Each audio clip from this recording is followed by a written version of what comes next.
86 87 நான் அம்மா அவர்களோட இருந்த காரணத்தினால அந்த காலத்திலேயே அதிமுகவில் உள்ள நிர்வாகிகள், அப்பொழுது மேல்மட்டம் மற்றும் மற்ற மட்டங்களில் உள்ள நிர்வாகிகள் எல்லாமே எங்களோட ரொம்ப நெருங்கி பழகுவார்கள். நாங்கள்லாம் ஒரு உறவினர்கள் போல தான் இருப்போம். ஜாதி மதங்களுக்கு அப்பாற்பட்டு அங்கே உள்ள நிர்வாகிகள், இப்போ அங்கே இருக்கிறவங்களும் அது மாதிரி. அதில் மூத்த நிர்வாகி அண்ணன் செங்கோட்டையன், அவர் என்னோட ஒரு மூத்த சகோதரர் மாதிரி பழகக்கூடியவர். அவர் தாவேக்காவுக்கு போகிறதுக்கு 2 நாளைக்கு முன்னாடி கூட என்கிட்ட வந்து அவருடைய முடிவை சொல்லிட்டு தான் போனார். அவர் நான் அங்கே வர வேண்டும் என்று அவருடைய விருப்பம் இருந்தது. என்னை விட சீனியர். அவரை நான் வந்து மறுக்க முடியாமல் நான் அவர்கிட்ட தயக்கமாக இருப்பேன். அதாவது வரலன்னு சொல்லாமல் அவரை எனக்கு மறுக்க பார்த்துக்கோன்னு சொல்லுவேன். அவர் நம்பினார், நான் சேராக வந்துடுவேங்கிறத அவர் உறுதியாக இருந்தார். ஈவன் நான் டெல்லிக்கு போயிட்டு வந்தப்போ கூட பத்திரிகையாளர்கள்ட்டெல்லாம் கூட நான் சொல்லலை. ஆனால் அவர்கிட்ட நான் நான் அடிக்கடி வந்து நாங்கள் 2 பேரும் சந்திப்போம். அவர் அங்கே போனதுக்கப்புறமும் பல முறை என்னோட சந்திப்பார். நட்பாக வருவோம், நட்பாக பேசிகிட்டு இருப்போம். அப்போ அரசியல் பேசுகிறப்ப நான் டெல்லிக்கு போயிருந்தேண்ணே, உண்மைதான். உங்களை கேட்டாங்க முக்கியமானவங்க, ஏன் செங்கோட்டையன் அங்கே போயிட்டாரு, அவரை கூப்பிடுங்க, மறுபடியும் உங்கள் கூட இருக்கிறவர் தானே, உங்களோட க்ளோஸ் ஃப்ரெண்டு தானே, கூப்பிடுங்க, ஏன் அவசரப்பட்டு போனார், இல்லை நான் பேசுகிறேங்கன்னு சொன்னேன். அந்த தகவலை நீங்கள் வாங்கன்னு கூப்பிட முடியாதுல்ல அவரை. இந்த தகவலை முக்கியமான தலைவர் உங்களை கேட்டாங்க, அது சரி வராதுங்க எனக்கு அப்படின்னு சொன்னார். அவர் பேசியிருந்தோம். நான் வருவேன்னு நம்பினார். நான் அவரை மறுக்கலை, அதாங்க. அதனால சொல்கிறேன், சூழ்நிலையெல்லாம் ஒன்றும் இல்லை. நம்ம வந்து 21 அவர் அங்கே இருந்தப்பே நான் இதே முடிவு எடுத்து தான் அன்றைக்கே மாண்புமிகு அமித்ஷா அவர்களோட பேசி அது முடியாமல் போனது. அப்போயும் நான் இதே முடிவை தான் சொல்லியிருந்தேன், தேர்தலில் நான் நிற்க போகிறது இல்லைன்னு. நான் இருக்கும் உங்களுக்கு. இப்போ என்ன வந்துட்டு யார் நிற்கக்கூடாது, அழுத்தம் அதெல்லாம் ஒன்றும் கிடையாது. நீங்கள் சோசியல் மீடியாலேயும் ஊடகத்துலேயும் எதுவும் பரபரப்பாக செய்தி வேணும்னு தினகரன்ட்ட என்னிட்ட யாரும் அழுத்தமும் கொடுக்க முடியாது, என்ன யாரும் டிக்டேட் பண்ணவும் முடியாது. உங்களுக்கு தெரியும், நானாக அப்போ எடுத்த முடிவு தான் 21 இதே நான் சொல்லியிருந்தேன். ஏன்னா நம்ம போகிறப்ப அரசியலுங்கிறது நிறைய சதி நிறைந்த ஒரு துறை. அது இதில் தேவையில்லாத ஆட்சி அதிகாரம்லாம் வர்றப்ப தேவையில்லாதவர்கள், தேவையில்லாத சகுனிகள், கூடிகள்லாம் நிறைய இருப்பாங்க. இதெல்லாம் அவாய்ட் பண்ணணும். ஒரு ஹெல்த்தி ரிலேஷன்ஷிப் வேணும். ஒரு ஆட்சி அமைகிறப்ப அது நல்லா ஹெல்த்தியாக இருக்கணும் அப்படிங்கிற ஒரு இதில் நான் தான் ஓப்பனாக சொல்லணும், ஒரே உரையில் 2 கத்தி இருக்கக்கூடாது. அதனால் நான் தான் போட்டியிடலைங்கிற முடிவெடுத்தேன். அது நான் தான் அறிவித்தேன். நான் வந்து கேட்டப்போ கூட நான் ஒன்றும் சொல்லாமல் இருந்து இந்த முடிவெடுக்கலைன்னு சொல்லிட்டு போகலாம். நான் யதார்த்தத்தை உண்மையை சொன்னேன். இதை யாரும் நீங்கள் நிற்கக்கூடாதுன்னு சொன்னாங்க, நிற்க வேணான்னு சொன்னாங்கன்னு சொல்கிறதெல்லாம் அது அவங்க ஆசைக்கு போகிறது. அப்படி இன்றைக்கி நான் நினச்சா கூட நாளைக்கு போய் நிற்க முடியும். இன்றைக்கு நான் மதுரையில் உட்காந்து நீங்கள்லாம் சொல்கிறீங்க, எங்கள் கட்சிக்காரங்கெல்லாம் சொல்கிறாங்கன்னு நான் நிற்கணும்னு போட்டின்னு நினச்சேன். அது மாற்றிக்கிறதுல என்ன இருக்குது? அது மாற்றிக்கூட முடிவெடுத்தால் அது என்ன சட்டமா? அது மாதிரிலாம் இல்லை. எதுக்காக சொல்கிறேன்னா, அவருக்கு வந்து இந்த மாதிரி கண்டிஷன்ஸு அப்படிலாம் எந்த கண்டிஷன் எதுவும் கிடையாது. நாங்கள் கூட்டணிக்கு வரணும், அம்மாவுடைய ஆட்சி அமைக்கிறதுக்கு வரணுங்கிறதுக்கான நட்பு ரீதியான அணுகுமுறை தான் எங்களை அணுகினார்கள். அதுக்கு நான் போனப்பயே முக்கியமான தலைவர்கள் கூப்பிட்டு நான் 2-3 ரூம் போனேன். அப்போ அண்ணன் இபிஎஸ் அவர்களும் அவர்கள்ட்ட ஏஎம்எம்கே நம்ம கூட கூட்டணிக்கு வரணும் அப்படிங்கிறது அவருடைய சம்மதத்தோடு தான் என்கிட்ட பேசினாங்க. இல்லை அவர் நீங்கள் அதை உங்களுக்கு ஏதாவது ஒன்று கிடைக்குதான்னு பார்ப்பீங்க, இடுக்கு கிடைக்குதான்னு. என் அண்ணன் தான் டெல்லிக்கு பல முறை போனார். பல முறை போய் மத்திய உள்துறை அமைச்சரே போய் சந்தித்துலாம் வந்து அவரே சொல்லியிருக்காரு. கரெக்டா? அவருக்கு அழுத்தம் இருந்தால் அப்படி போயிருப்பார் தாவேக்கா. என்னங்க, அவருக்கு அழுத்தம் இல்லைல்ல, அவருக்கு இல்லாத எங்களுக்கு மட்டும் இப்படி எடுக்க முடியும்? அது எல்லாம் 1000 சொல்லலாம். அவர் சூழ்நிலைன்னு சொல்கிறது நான் வந்து நீங்கள் சூழ்நிலையை நீங்கள் இன்டர்பிரேட் பண்ணுறீங்க, கரெக்டு தானே? அவர் அப்படி சொல்லலை. அவர் டெல்லி வந்து எல்லோரும் எங்கிட்ட பேசிட்டு தானே இருக்காங்க, அவர்கிட்டையும் பேசிட்டு தானே இருந்தாங்க. நான் என்ன சொன்னேன்ப்பா, நீங்கள் இந்த கேள்வி கேட்கறது முடிய அண்ணனை நான் பார்த்தப்ப, டெல்லி போயிட்டு வந்து பார்த்தப்ப நான் 2-3 முறை போனேன். இந்த மாலை முரசு டிவியில் வந்த சமயங்களில் இந்த மாதிரி வந்திருக்கேன்னு கேட்டார். ஆமாங்க நான் போயிட்டு வந்தேன். அது மாதிரி உங்களை கூட கேட்டாங்க, ஏன் உங்கள் ஃப்ரெண்டாச்சே அப்படிலாம் கேட்டார். Is your friend, why he has gone there, ask him to come to டஸ் அப்படின்னு சொன்னாங்க. ஐ வில் ட்ரை சார்ன்னு சொன்னேன். அதான் நடந்துச்சு. அதை நான் அவர்கிட்ட சொன்னேன். அவர் சிரிச்சு நான் எப்படிங்க வர முடியும், என்ன ரொம்ப இன்சல்ட் பண்ணிட்டாங்க அதிமுகவில் அப்படின்னா ஓகே அதோட விட்டேன். அதோட சூழ்நிலைங்கிறது நான் அம்மாவுடைய ஆட்சி அடையணும், அம்மாவுடைய கூட்டணியில் செல்றதை தவிர வேற முடிவு நான் எடுக்க முடியாது. ஏன்னா நம்மளாம் அரசியலுக்காக அம்மாட்ட வரல, அம்மாவால் அரசியலுக்கு வந்தவன். நான் தீரன் சின்னமலை சிலைக்கு மாலை போட்டு அங்கே நிற்கிறப்ப அன்றைக்கு அண்ணன் அதுக்கு முன்னாடி ஓபிஎஸ் அவர்கள் ஸ்டாலின் அவர்கள் வீட்டில் போய் துக்கம் விசாரிச்சுட்டு வந்தப்ப அவர் பேட்டி கொடுத்ததை வச்சு பல கேள்விகள் வந்துச்சு. அப்போ நான் அப்பயே சொன்னேன், நான்லாம் மற்றவங்க எப்படியோ அப்போ ஒரு பெரிய லிஸ்டே வாசிச்சு ஆர்மியிலேருந்து ஆரம்பித்து சேகர்பாபு வரை நானும் அண்ணன் ஓபிஎஸோ போக முடியாது. ஏன்னா அந்த கட்சியில் நானும் 3 முறை முதலமைச்சராக இருந்தவர் எப்படி போவார், அது மாதிரி என்னை பற்றி அது மனசில் இருந்தால் எடுத்துருங்க அழைச்சிருங்கன்னு சொன்னேன். நான் அந்த பேட்டியை நீங்கள் ரிவியூஸ் பண்ணிப்பார், நானே இழுத்து சொன்னேன் நான் அம்மாவால் அரசியலுக்கு வந்தவன்னு சொல்லிட்டேன். அதனால் தனித்து நின்றாலும் நிற்பேனே தவிர வேறு இடங்களுக்கு செல்வது என் மனசாட்சிக்கு ஒத்துக்காது.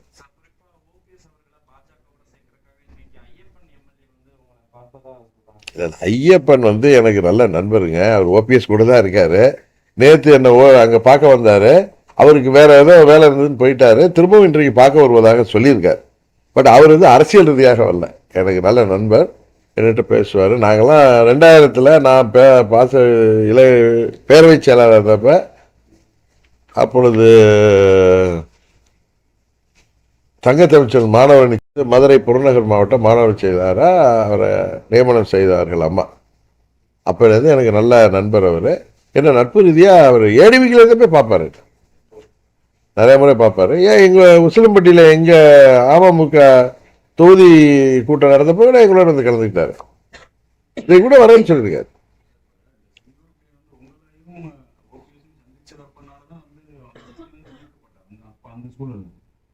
இப்ப நீங்க திருப்பியும் ஓரளவு முன்னாடிட்டீங்க, அதெல்லாம் அவரை திருப்பி உங்க கூப்பிடுறதுக்கான வாய்ப்புகள் இருக்கா அங்க இருந்து? நான் தான் கூப்பிட்டேன்னு சொன்னேன், நான் தான் முக்கியமான தலைவர்கள் என்கிட்ட பேசிட்டப்ப சொன்னாங்க. நான் இல்லைங்க அது சரி வராது எனக்கு, நாங்கள் சாதாரண பேசிடுவோம் அவரை வாங்கன்னு அழுத்தம். ஏன்னா என்னோட ரொம்ப சீனியருங்க, அவர்கிட்ட நம்ம மரியாதையை பழகிறவர்கிட்ட போய் நீங்கள் வாங்கன்னு நம்ம இந்த மாதிரி கூப்பிட்டாங்கிறத தகவலை சொன்னேன். அவர் அதுக்கு என்ன ரியாக்ட் பண்ணதை நான் விட்டுட்டேன். அவ்வளோ அது மாதிரி நான் வரணும், அவரை தவிர்ப்பதற்கு நான் ரொம்ப தர்ம சங்கடப்படுவேன். எப்பயுமே நம்மளோட சீனியராக நம்ம கூட 30 வருஷம் பழகிறவங்க, அவர் மேலே எனக்கு நிறைய மரியாதை உண்டு, அம்மாவுடைய தீவிர விசுவாசி அவர். அதனால் பார்த்துக்கலான்னு சொன்னேன். அவர் நான் திரும்ப இந்த கூட்டணிக்கு போக மாட்டேன்னு நம்பிட்டு இருந்தார்.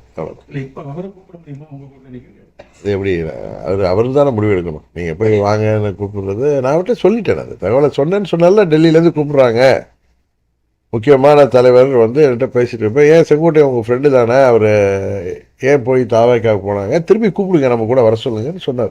அந்த தகவலே நான் அவர்கிட்ட சொன்னேன். நான் அதனால தான் டெல்லிக்கு போனதை சொன்னேன் அவர்கிட்ட. அவர் நான் இல்லைங்க நான் இங்கே வந்துட்டாங்க இன்னும் வரல அப்படின்னாரு.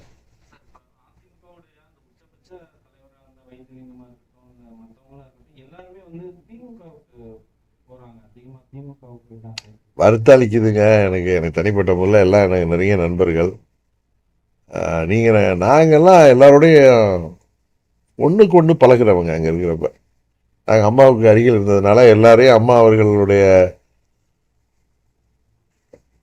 இன்ஸ்ட்ரக்ஷன் படி நான் எல்லாரோடையும் நடுநிலையாக இருந்து பழகுவேன். ஏன்னா எனக்கு விருப்பம் இருந்தால் அது கட்சியையும் தலைமையையும் பாதிக்கும். அதனால் நான் ரொம்ப நியூட்ரலாக தான் இருப்பேன். எல்லாரும் எனக்கு வேண்டியவர்கள் தான். வருத்தம் அளிக்கிறது அவங்களுடைய முடிவு, அது அவர்களுடைய சூழ்நிலை. அதை போய் நம்ம என்னுடைய பழைய நண்பர்கள் சரி எங்கே இருந்தாலும் வாழ்க்கைன்னு வாழ்த்திட்டு போகிறது தவிர ஒரு வழி இல்லை. நாங்கள் ஓபிஎஸும் கையாளலைன்னு சொல்ல முடியாது, ஓபிஎஸும் ப்ரெஷர் பண்ண நானே ஓபிஎஸ் எனக்கு நெருங்கிய நண்பர் தான், அதுக்காக சொல்லலாம். இப்போ செங்கோட்டை என்ன எனக்கு ரொம்ப நெருங்கிய நண்பர் தான், இது மாதிரி சொன்னாங்க அப்படின்னு ஒரு மூத்த நிர்வாகிகிட்டெல்லாம் போய் நீங்கள் வாங்க அப்படின்னு சொல்லாம அது நம்ம சொல்கிறதா அதுக்கு தானே சொல்கிறேன்னு புரிஞ்சுக்குவாங்க. வைத்தியலிங்கெல்லாம் என்கிட்ட ரொம்ப தொடர்பில் தான் இருப்பார். அவர் நான் இந்த கூட்டணிக்கு போக மாட்டேன்னு நினச்சாரு. நான் போக மாட்டேன் யாருக்கு அவர் நான் போக மாட்டேன்னு நம்பினார் அவர். பட் என்னால் திமுகவோடலாம் போக முடியாது, ப்ளீஸ் தப்பா எடுக்காதீங்க. நேற்று கூட அழைப்பு கொடுத்தேன் உங்கள் மூலம் அதிகாரப்பூர்வமாக நான் அழைப்பீங்களான்னு நான் நட்பு ரீதியாக தாங்க எதையும் செய்ய முடியும். எனக்கு அந்த அதிகாரம் யார்கிட்டையும் நட்பு ரீதியாக தான் பழங்க. என்னோட நட்பு தான் ஃபர்ஸ்ட். அவர் வரணும்னு விருப்பப்படுறேன். அதை நான் பலமுறை சொல்லிட்டேன். அது அவர் தானே முடிவு எடுக்கணும். ஏன்னா அவருக்கு நெருடல்கள் இருக்கு. ஏன்னா அவருக்கு டிஸ்பியூட் இருக்கு, லீகல் டிஸ்பியூட்டு. அதனால அவங்க தான் அதை எனக்கு அதை அன்பா அழைக்க தான் முடியுமே தவிர அவர் தான் அம்மாவுடைய ஆட்சி வர்றதுக்கு அண்ணன் ஓபிஎஸ் எங்க கூட இருக்கணுங்கிறது எனது தனிப்பட்ட விருப்பம். அது அவர் தானே முடிவு எடுக்கணும். அதிமுகன்றது ஒரு பலமான கட்சி. நீங்க அண்ணன் தம்பி சண்டே சார் யாரோ நபர்கள் போறதுனால ஒரு கட்சி அந்த ஏரியாவில் அவரை சேர்ந்தவர்கள் இந்த மாதிரி போகலாம். சில பேர் கேண்டிடேச்சர் உள்ளது போகலாம். தேர்தலில் அது எப்படி வருதுன்னு பார்ப்போம். அதனால அப்படியே எந்த ஒரு தனிநபரை நம்பி எந்த கட்சியும் இருக்காது.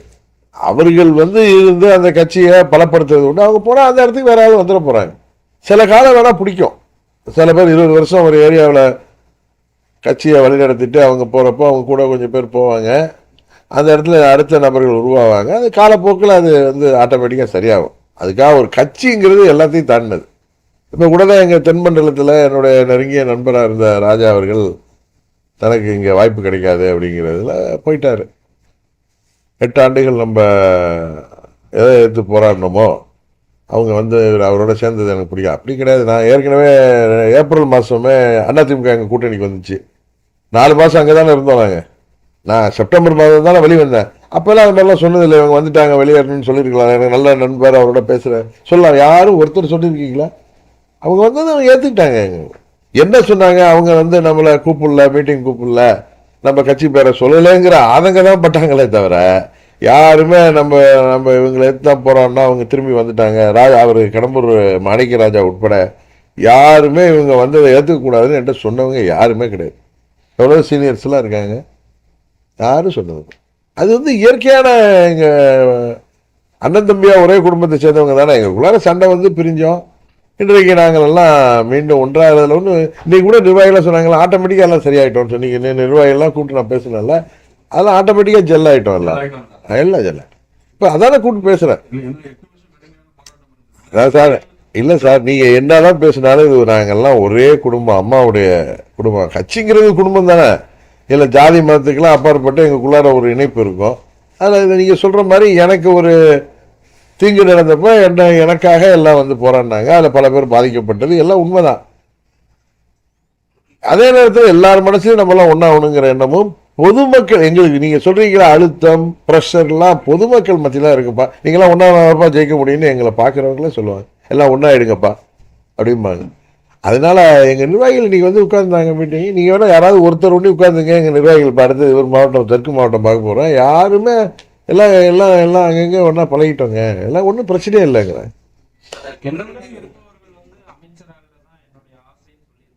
நீங்கள் ஒரு இடத்த ஒன்று எடுத்துக்கிட்டு வாங்க வெற்றி, நீங்கள் ஒரு இடத்த ஒன்றி எடுத்துக்கிட்டு கேட்குறீங்க. நான் பேசினதோடைய சாரத்தில் நான் தேர்தலில் போட்டியிடலை.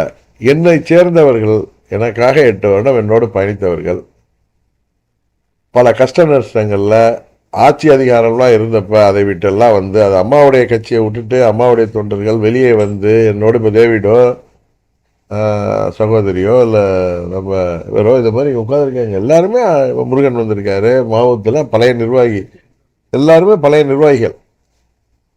எல்லாரும் விட்டுட்டு வந்தாங்க. எனக்கு அளிக்கப்பட்ட தீங்கு எதிர்த்து வந்தாங்க. அவங்களெல்லாம் அதில் தகுதியானவர்கள். அவர்களை வேட்பாளர்களாக நின்று அவர்கள் சட்டமன்ற உறுப்பினர்களாக ஆக்க வேண்டும். அவர்களுக்கு வாய்ப்பு கிடைத்தால், நான் சொல்றதை நீங்க அப்படியே கட் பண்ணி பேசுறீங்க. எனது ஆசைன்னு தான் சொன்னேன். கரெக்டா? ஆசைன்னா நான் ஆசைப்படுறேங்க. இங்கே ஒரு வீடு இந்த ஹோட்டல் மாதிரி பக்கத்தில் ஒரு ஹோட்டல் கட்டணும்னு ஆசைப்பட்டா அது மாதிரி எனது விருப்பம். அதுக்காக கூட்டணியில் போய் ஒரு என்ன சொல்றது எந்த கண்டிஷன் கிடையாது. It's not a condition. விருப்பம். வாய்ப்பு கிடைத்தால் எங்களுக்கு அவங்களும் எங்கள் சகோதரர்கள் தானே, கொடுக்க வாய்ப்பு இருக்குல்ல. வாய்ப்பு கொடுக்க ஏன் வாய்ப்பு இருக்காதுன்னு நினைக்கிறீங்க? பொதுவாகவே தமிழ்நாட்டில் ஒரு கூட்டணி ஆட்சி அமைவதற்கான சூழ்நிலை இருப்பதாகத்தான் என்னிடம் உங்க மாதிரி சீனியர் ஜேர்னலிஸ்ட்டு, சர்வே எடுக்கிறவங்க, அரசியல் லோக்கர்கள்லாம் சொல்றாங்க. அது மாதிரி கூட்டணி வாய்ப்பு வரப்போ நாங்கள் அதுக்காக ப்ரெஷர் பண்ண மாட்டோம். நட்பு ரீதியாக சுமூகமாக ஒரு கூட்டணியில் சேர்ந்தோன்னா அந்த கூட்டணி வெற்றிக்கு நான் எப்படி 24 நான் அன்கண்டிஷனலாக பிஜேபி கூட்டணிக்கு போனேன். என்டிஏவுக்கு நான் சீட்டு கூட கேட்கல. அண்ணாமலையே சொல்லுவார் அவரு. நான் ஏன்னா எங்களுக்கு சட்டமன்ற தேர்தல் தான் எங்கள் ஆளுங்க விருப்பம் இல்லை, நானுமே நிற்க விருப்பம் இல்லைன்னு தான் சொன்னேன். அவங்க எல்லாம் நீங்கள் நிற்கலைன்னா கன்வர்ஷன் ஆஃப் ஓட்டு வராது, அது கொஞ்சம் கஷ்டமாக இருக்கும், நின்றுங்கன்னதுனால நின்றேன் நான் உங்களுக்கு.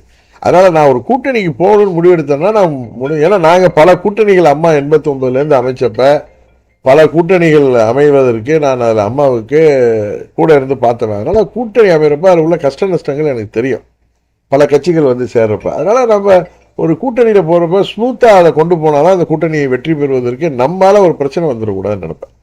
அதனால் நாங்கள் ரொம்ப ஸ்மூத்தாக தான் அதை ஹேண்டில் பண்ணுவோம்.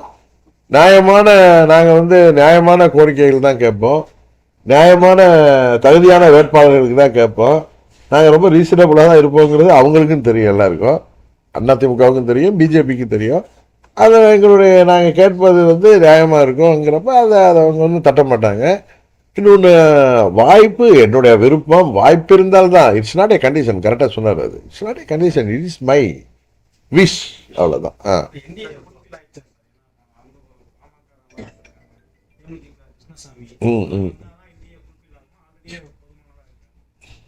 என்னங்க இன்னும் கூட்டணி நீங்கள் எத்தனை கட்சிகள் வர வர அது வந்து ஒரு ஸ்ட்ரென்த்து தானே.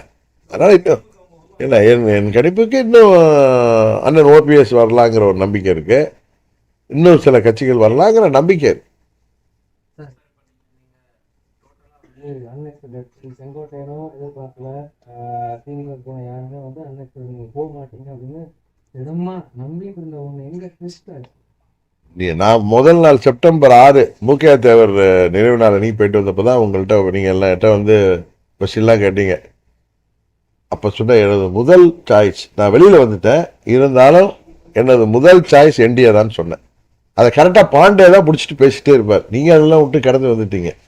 ஆனால் இப்போ சொல்கிறேன், எனக்கு பிடித்த கூட்டணி தேசிய ஜனநாயக கூட்டணி, அம்மாவுடைய ஆட்சி அமைப்பதற்காக அந்த கூட்டணியில் செல்ல வேண்டும் என்பதுதான் எனக்கு பிடித்தது, எங்கள் நிர்வாகிகளுக்கும் பிடித்தது. எங்கள் நிர்வாகிகளுக்கெல்லாம் நம்மளை ஏற்றுக்கொள்ளங்கிறப்ப கோவம் வருது. அவர்கள் சார்பாக இருக்கக்கூடியவன் நான் தான் அதனால வெளியில் போனேன். எனக்கு தனிப்பட்ட அந்த இதெல்லாம் பார்க்க மாட்டேன். அதே மாதிரி 21 இப்போ சொல்லுங்க, 19, 17லேருந்து 4 ஆண்டுகளில் 10, 21லேயே முக்கிய அமித்ஷா அவர்கள் நாங்கள்லாம் ஒரே அணியில் வரணும்னு சொல்லி பேசி முடிவெடுத்து அதெல்லாம் முயற்சி செய்து முடியல. அப்போயும் நான் இதே ஸ்டேட்மெண்ட் தான் கொடுத்தேன், நான் தேர்தலில் போட்டியிட மாட்டேன், என்னை சேர்ந்தவர்கள் 40 பேருக்கு வாய்ப்பு வாங்கி கொடுக்கறது தான் கேட்டிருந்தேன். அன்றைக்கி நிறைவேறலை, இன்றைக்கு அந்த கூட்டம் நிறைவேறிருக்கு. அதனால் இதில் இந்த ட்விஸ்ட்டில் இதாகல. நான் அன்றைக்கி சொன்னேன் உங்கள்கிட்ட, நான் இன்றைக்கி இன்னொரு தொலைக்காட்சி பேட்டியிலேயே, நான் பல முறை டெல்லியில் சேர்ந்து முக்கியமான தலைவர்கள்லாம் சந்திச்சிருக்கேன். அந்த முறை ஒரு 2 மாதத்துக்கு முன்னாடி என்ன பாருங்க வெற்றி, அந்த முறை என்னை அழைத்தப்ப முக்கியமான தலைவர், தமிழ்நாட்டில் அம்மாவுடைய ஆட்சி, என்டிஏ கூட்டணி ஆட்சி வரணும், திமுக அந்த ஊழல் திமுக ஆட்சியை முடிவு கொண்டு வரணுங்கிறதுல ரொம்ப முனைப்பாக இருந்து செயல்படக்கூடியவர் அவர். இபிஎஸ் வந்து முது சம்மதத்தில் இருக்காரு, நீங்கள் தான் சொல்லணும்னு சொன்னார். ஓகேன்னு சொல்லிட்டு வந்தேன்னு சொன்னேன், அவ்வளோதான். அதை வந்து அவங்க வந்து எப்போ சேர்க்கணுமோ அப்போ சேர்த்துக்கலாம் அப்படின்னு சொன்னாங்க, நான் சரின்னு வந்தேன், அவ்வளோதான். இதனால் இந்த ட்விஸ்டெலாம் 2 மாதத்துக்கு முன்னாடியே அந்த இதெல்லாம் சரியாயிட்டு கரெக்டாக. அதனால் உங்களுக்கு வெளிப்படுத்துறது நாங்கள் ரொம்ப லேட்டாக, அவ்வளோதான். அதான் சார் விமர்சனம் தான். ஒரே குடும்பத்தை சேர்ந்த அண்ணன் தம்பி என்ன திருப்பி அதை ரிப்பீட் பண்ணணுமா? எங்களுக்குள்ளார உள்ள மன வார்த்தை எல்லாத்தையும் தூக்கி போட்டு அண்ணன் தம்பி சண்டையில் சேர்றது இல்லையா? அதே மாதிரி சேர்ந்துட்டோம். நாங்கள் தானே நீர் எடுத்து நீர் விளையாமல் நாங்கள் தானே சண்டை போட்டோம். இப்போ நாங்கள் 2 பேரும் விட்டுட்டோம். எனக்கு தானே கஷ்டம் வந்துச்சு, நானே மறந்துட்டு போயிட்டேன். எங்கள் ஆட்சி வரணும், திமுக விடக்கூடாது. இன்றைக்கி தமிழ்நாட்டில் சட்டம் ஒழுங்கு சரியில்லை, ஊழல், எங்கே பார்த்தாலும் ஊழல். கட்டுற பாலமே இப்போ 15 கோடி கட்டுற பாலமே திறந்து 3 மாதத்தில் இடியுது. எங்கே பார்த்தாலும் இது ஒரு கஞ்சா சந்தையாயிட்டு, போதை மருந்து சந்தையாக போயிட்டுருக்கு. இளைஞர்களுக்கு வேலைவாய்ப்பை கொடுப்பேன்ட்டு ஏமாற்றுறாங்க, வாக்குறுதிகள் எல்லாம் சொல்லிட்டு ஏமாத்துறாங்க. ஏமாத்து தான் நடக்குது. போதா குறைக்கு 26 தேர்தலுக்கு மறுபடியும் ஏமாற்றி வர்றதுக்கு வாக்குறுதி குழுவெல்லாம் அமைக்கிறாங்க. இதெல்லாம் வந்து அது காரணம் அவங்க என்ன தைரியமாக இருக்காங்க, கண்ணு கட்டியவரை எங்களுக்கு எதிரியே தெரியவில்லைன்னு சொல்கிறது. அம்மாவின் தொண்டர்கள் பிரிந்திருந்தது தான் ஒரு முக்கிய காரணம். ஒன்றாயிட்டோம். அதனால் நாங்கள் உறுதியாக அவர் நல்ல ஒரு ஆட்சி, மோடி அவர்கள் சொன்னது போல் சிஎம்சி இந்த ஆட்சி மேலே கரப்ஷன், மாஃபியா, அண்ட் கிரைம். அதில் வந்து இந்த ஆட்சி வந்து தமிழ்நாட்டை குட்டிச்சுவராயிருக்கு. தமிழ்நாட்டை மீட்டெடுத்து மீண்டும் ஒரு பொற்கால ஆட்சியை, தலைவர் ஆட்சி மாதிரி, அம்மா ஆட்சி மாதிரி, மக்கள் விரும்புகிற ஆட்சியை, ஒரு சட்டம் ஒழுங்கு பராமரிக்கப்படுகிற ஆட்சியை, இந்த போதை கலாச்சாரத்தை ஒழிக்கின்ற ஆட்சியாக, போதை மருந்து புழக்கத்தை தடுக்கின்ற ஆட்சியாக, தமிழ்நாட்டுக்கு வேண்டிய திட்டங்களை எல்லாம் மாண்புமிகு மோடி அவர்கள் வழங்கி நாம் தமிழ்நாடு மீண்டும் முதலிடத்துக்கு வருவதற்கான முயற்சிக்கான ஒரு துணையாக இருக்க வேண்டும் என்பதற்காக நாங்கள் மீண்டும் எங்களுடைய அணியில் சேர்ந்தோம்.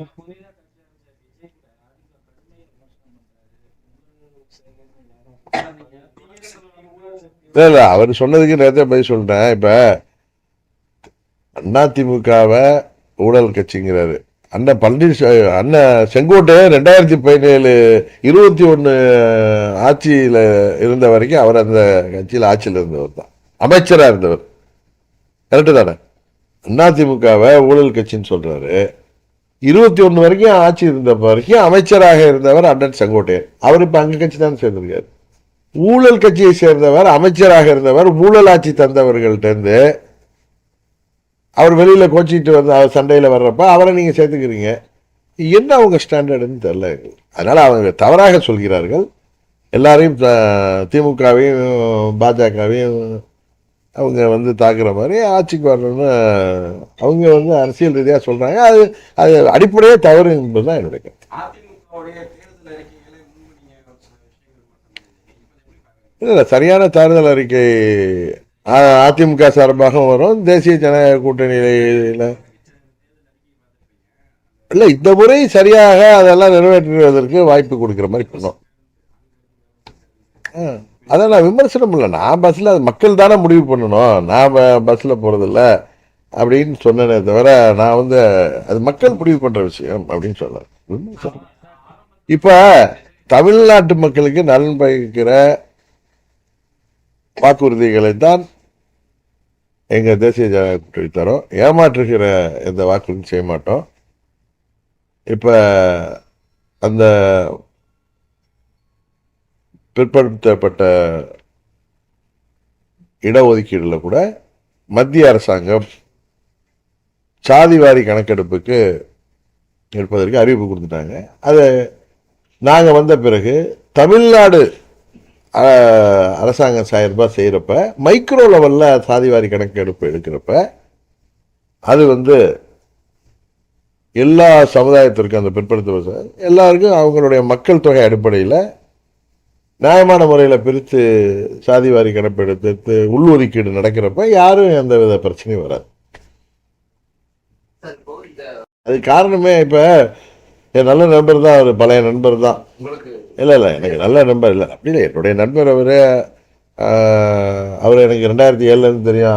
அதுக்கு இவர் அதுக்கு முன்னாடி 99 தெரியும். அதனால நண்பர்கள் தான், நான் எல்லாத்தையும் ஃப்ரெண்டாக தான் இருப்பேன். இப்போ இவரை கூட கரெக்டாக பண்ணி பேசுவேன்.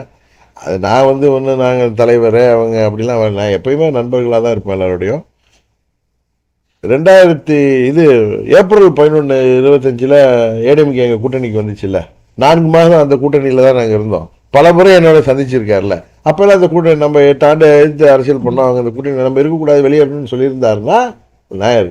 இப்போ அவருக்கு என்னன்னா கோயில்பட்டி அது அதிமுக தொகுதி, அவர் அந்த தொகுதியில் தான் நிற்க முடியும் அப்படின்னு நினைக்கிறாரு. அதனால அந்த தொகுதி கிடைக்காதுன்னதும் அவர் வேற இடம் சென்றிருக்காரு. அதுதான் சிம்பிள். அதான் இதில் சிம்பிளான விஷயம். அதான் இதில் யாரோ ஒரு சிலர் போனாங்கன்னா அவங்க இப்போ போன வருஷம் 2025 அதிமுக தேசிய ஜனநாயக கூட்டணியில் நாங்கள் இருந்த கூட்டணிக்கு வந்தப்பயே வெளியேறி இருந்தாங்கன்னா அவங்க என்கிட்ட வந்து இதில் நம்ம இருக்கக்கூடாது, அவங்க எழுத்து தானே கட்சி ஆரம்பித்தோம் அப்படின்னு இன்றைக்கு பேசுவதை அன்றைக்கு பேசியிருந்தால் அதில் ஒரு நியாயம் இருக்கும். அன்றைக்கு யாருமே பேசலை.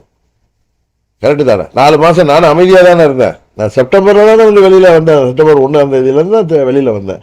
அதனால இவர்கள் சொல்வது யாரோ ஒரு சிலருக்கு வந்து சொந்த காரணம் இருக்கும், அங்கே உள்ள லோக்கல் நிர்வாகிகள்கிட்ட உள்ள பகையாக இருக்கும், பகமையாக இருக்கும். இது கட்சி ரீதியாக அமமுக மீண்டும் அதிமுக கூட்டணியில் போனதில் யாருக்கும் எந்தவித கருத்து வேறுபாடும், 2வது கருத்து இருக்கிறதுக்கு வாய்ப்பே இல்லை. ஒரு தொகுதியில் அந்த பகுதியில் அரசியல் பண்ணுறப்போ அவங்களோட இருந்த அந்த பகமை வேணால் காரணமாக இருக்கும். அதனால் எல்லா இடத்தையும் இப்போ வடக்கு மாவட்டத்தில் உள்ள முக்கியமான நிர்வாகிகள் வந்து நாங்கள் ஆட்டோமேட்டிக்காக எல்லாம் ஜெல் ஆகிட்டோம். தமிழ்நாடு ஃபுல்லாக எங்கள் நிர்வாகிகளும் அதிமுக நிர்வாகிகளும் நாங்கள் வரணும்னு அவங்க ரொம்ப காத்துட்டு இருந்தது உங்களுக்கு தெரியும். பொதுமக்களும் நாங்கள்லாம் ஒன்றா சேரணும், ஒரே அணியில் போகணும், நாங்கள்லாம் ஒன்று சேர்ந்தா ஜெயிக்க முடியும்னு எங்கள்கிட்ட சொல்லுவாங்க. அதன் அடிப்படையில் நாங்கள் சேர்ந்துருக்கோம்.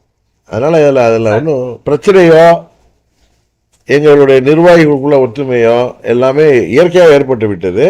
ஏற்கனவே அவர்களும் எதிர்பார்ப்பில் இருந்தாங்க. அடுத்தது எங்களது வாக்கு வங்கியும் சிந்தாமல் சிதறாமல் எங்களுக்கு வந்து சேரும். அதுக்காக நாங்கள் தமிழ்நாடு முழுவதும் அம்மா மக்கள் முன்னேற்ற கழகத்தை அனைத்து நிலை நிர்வாகிகளும் தொண்டர்களும் உறுதியாக உழைப்பாங்க. தெரியலங்க, நீங்கள் அவங்கள்ட்ட தான் கேட்கணும்.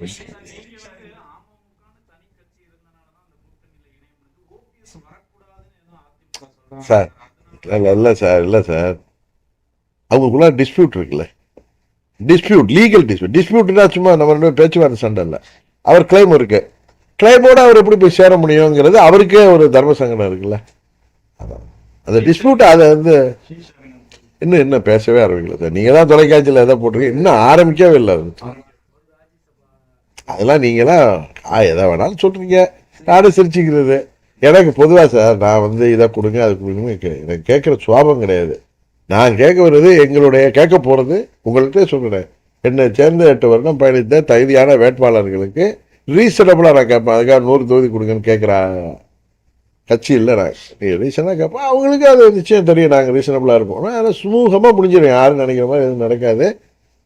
தேர்தலில் அம்மாவுடைய ஆட்சி அமைப்பதற்கு எல்லோரும் விட்டு கொடுத்து அதிமுகவும் நாங்களும் அண்ணன் தம்பிகள் தான். இடையில பிரிஞ்சிருந்தால் இணைஞ்சிட்டோம். அதனால் ஒற்றுமையாக இருந்து என்டிஏ கூட்டணி வெற்றி பெறுவதற்கு நாங்கள் உறுதுணையாக.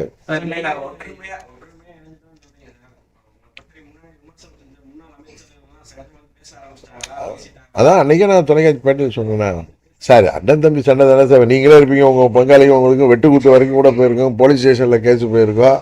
அதுக்கப்புறம் ஒன்றா ஒரு பிரச்சனையில் ஒன்றா இருப்பேன், இல்லை ஒன்றா தானே இருப்பேன், எல்லாம் பேசுறதே மறந்து போயிடும். எங்களுக்கு நான் இருக்காது.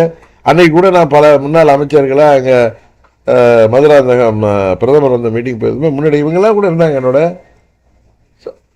டேவிட் இருந்தார். நாங்கள் ஒரு 7 பேர் அங்கே மேடைக்கு போகிறவங்க போய் உட்காந்துருந்தப்போ அவங்களும் அங்கே வந்திருந்தாங்க. மேடையில் வர்றவங்க எங்களோட சகஜமாக தானே பேசினாங்க.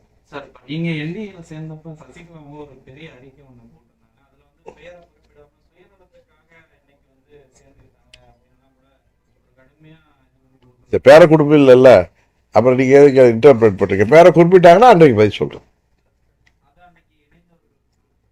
அதுதான் என்னன்னு எனக்கு தெரில சார். அவங்க என்னைக்கு அறிக்கை கொடுத்தாங்கன்னு எனக்கு தெரில. நீங்கள் என்ன ஆசைப்படுறீங்கன்னு எனக்கு தெரியல. அவங்க என்ன தான் திட்டிருந்தா கூட எங்கள் சித்தி தானே பரவாயில்ல விட்டு போக முடியும்.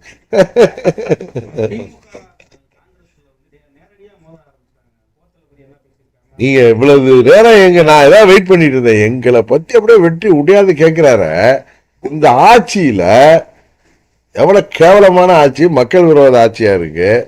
ஒரே எங்கே பார்த்தாலும் கொலை. அன்னைக்கு கூட தொலைக்காட்சியில் பார்க்குறோம், நம்ம ராதாபுரம் பக்கத்தில் 10 குவாரி, 1 2 இல்லை 10 இல்லீகல் மைனிங் நடக்குது, கனிம வள கொள்ளை நடக்குது. அதை தட்டி கேட்ட அதிகாரிகள் கொல்லப்படுகிறார்கள். அதை தட்டி கேட்ட காவல்துறை முன்னாள் அதிகாரி கொலை செய்யப்படுகிறாரு. இன்றைக்கு தமிழ்நாட்டில் நடக்கிற அனைத்து சமூக விரோத செயல்களுக்கும் பின்னணியில் திமுக இருக்குங்கிறது கண்கூடாக தெரிகிறது. காவல்துறைக்கே இன்றைக்கு புதுசாக இன்னொரு டிபார்ட்மெண்ட் போட்டு காவலர்களை, போலீஸ் டிபார்ட்மெண்ட்டை பாதுகாக்க இன்னொரு ஏதாவது சென்ட்ரல் கவர்மெண்ட்லேருந்து என்எஸ்சி மாதிரி ஒரு டீம் போடணுமா என்னன்னே தெரியல. எங்கும் ஊழல். நெடுஞ்சாலைத்துறையில் 30% மேலே கமிஷன் வாங்கப்படுவதாக புகார்கள். அதே மாதிரி வந்து பணி கொடுப்பதற்காக பல கோடி ரூபாய் ஊழல். டிரான்ஸ்ஃபர்லேயே 365 கோடி ஊழல். இதான் வெளியில் வந்திருக்கு. இது மாதிரி மின்சாரத்துறையில் ஊழல், எல்லா ஊழலும் இப்போ வெளியில் வரப்போகுது. அன்னைக்கு அண்ணன் ஏபிஎஸ் போய் 4.5 லட்சம் கோடி ஊழல் நடந்திருப்பதற்கான ஆதாரங்களை போய் கவர்னர்கிட்ட கொடுக்குறார். கவர்னர் அவர் என்ன சொல்கிறார், இங்கே வந்து தமிழ்நாட்டில் சென்னை ஒரு கொலை நகரமாக மாறிவிட்டது. கவர்னர் பதவி தேவையா இல்லையாங்கிறது வேற. ஆனால் தமிழ்நாட்டில் இன்றைக்கு நடக்கிற இந்த அகம்பாவம் பிடித்த ஆட்சியில் இப்படி ஒரு மூக்கடாங்கயிறு பதவி இருக்கிறது தான் தமிழ்நாட்டுக்கு இன்றைய தேவைக்கு நல்லதுங்கிறது தான் என்னுடைய கருத்து. இன்னொன்று கண்ணு கேட்டிய வரை எங்களுக்கு இது எதிரிகள் இல்லைன்னு பேசுகிறாங்கன்னா நாங்கள்லாம் பிரிந்து கிடந்ததுனால இன்றைக்கெல்லாம் ஒன்றாயிட்டோம். தேர்தலில் பார்த்துக்குவோம். முதலமைச்சர்னா தமிழ்நாடு இன்றைக்கு எல்லா துறைகளிலும் பின்னடைந்திருக்கு. ஏற்கனவே 4வது இடத்துல இருந்தது 6வது இடத்துக்கு வந்திருக்கு. இன்றைக்கு வாக்குறுதிகளை தான் நிறைவேற்றவில்லை. எல்லாமே உண்மை தானே. ஏதோ ஓட்டுக்கு 1000 2000 கொடுத்து ஏழை எளிய மக்களை விலைக்கு வாங்கிலாம் நினைக்கிறாங்க. அதெல்லாம் நடக்காது. அதையெல்லாம் தாண்டி இந்த முறை அவர்கள் வீட்டுக்கு அனுப்பப்படுவார்கள். தன் மகனுக்கு உதயநிதி ஸ்டாலினுக்கு எப்படியாவது முடிசூட்டி விட வேண்டும் அப்படின்னு அவர் நினைக்கிறாரு. உறுதியாக அது நடக்க போவதில்லை. அதுதான் உண்மை. கூட்டணி வந்து தொடர் தோல்விகளை பெற்ற கூட்டணி ஒரு ஒட்டு போட்டுட்டு திரும்பி வந்திருக்காங்க அப்படின்னு சார் எல்லா சிஎம் சார் 76ல் அவங்க ஆட்சியை இதே காங்கிரஸ் கட்சி தான் கலைச்சிச்சு. நிஷாவை கொண்டு வந்து எல்லாரையும் உதச்சி ஜெயிலில் பிடிச்சி கருணாநிதி அவர்களை தவிர எல்லாம் உள்ள சாலையில சொல்லுவார் நான் ஜெயிலில் இருந்தேன் என்னை காப்பாற்றுறாரு சிட்டிபாபுன்னு.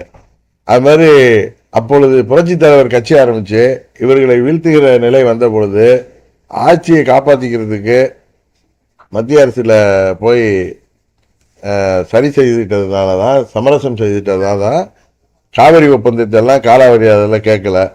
அன்றைக்கு தமிழ்நாட்டுக்கு வந்த கேடுகளை எல்லாம் கேட்காமல் விட்டது திமுக ஆட்சி.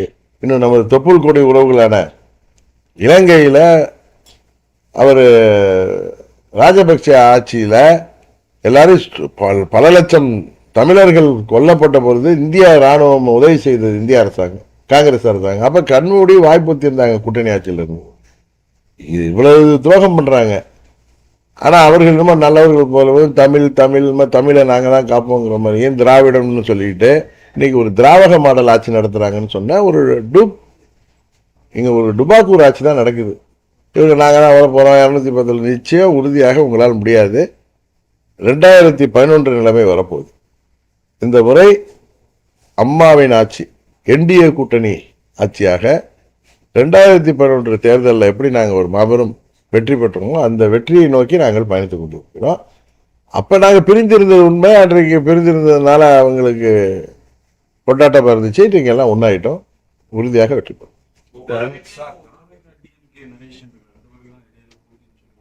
சொன்னேன் அதான் வரேன். இல்லை நான் என்ன சொன்னேன், தாவேகா தலைமையில் பலமான கூட்டணி அமைந்தால் அது திமுகவுக்கு சரியான போட்டியாக இருக்கணும். அவங்க தலைமையில் கூட்டணி அமைந்ததாகவே பலமான கூட்டணியில் அமைஞ்ச மாதிரியே தெரியல. என்டிஏ வெர்சஸ் டிஎம்கே தான்.